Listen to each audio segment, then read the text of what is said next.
Il nous fascine et nous interroge. Les océans. 71% de la surface du globe, 3800 mètres de profondeur en moyenne. Une immensité d'eau salée que l'on connaît mal.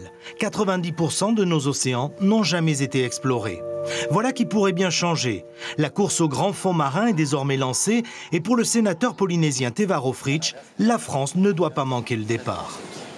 Il faut que nous connaissions ces grands fonds marins, que nous puissions mesurer l'impact pas simplement de l'exploitation éventuelle, mais de l'introduction de l'homme ou de ses machines dans ces abysses. Et c'est en ce sens qu'il nous semble qu'il y a au moins une dizaine d'années à passer pour que nous puissions mettre en place tous ces outils pour faire en sorte qu'ensuite le Parlement, au plus haut niveau avec l'État, puisse prendre des décisions au nom de tous les Français d'exploitation ou de protection. Pour rédiger leur rapport sur les grands fonds marins, les sénateurs ont observé la Norvège. Ce pays, confronté au déclin de ses ressources en pétrole, a déjà sa feuille de route pour commencer les explorations.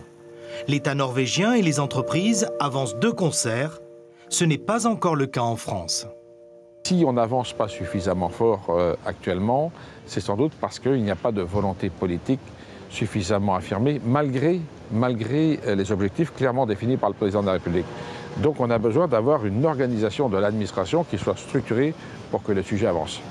Les sénateurs demandent à l'État de relancer sa politique des grands fonds marins, de revenir à un ministère de la mer de plein exercice et d'associer davantage les Outre-mer. Nos territoires occupent 97% de notre domaine maritime. J'ai tenu pendant toute cette mission, au travers des 70 auditions que nous avons pu mener, aussi organiser des tables rondes par bassin océanique pour pouvoir associer, consulter nos exécutifs des différentes collectivités d'outre-mer parce que je pense que leur place est là.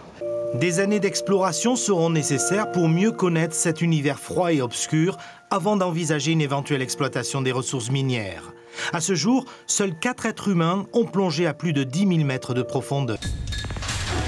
L'information en continu sur Polynésie la première, Internet et réseaux sociaux.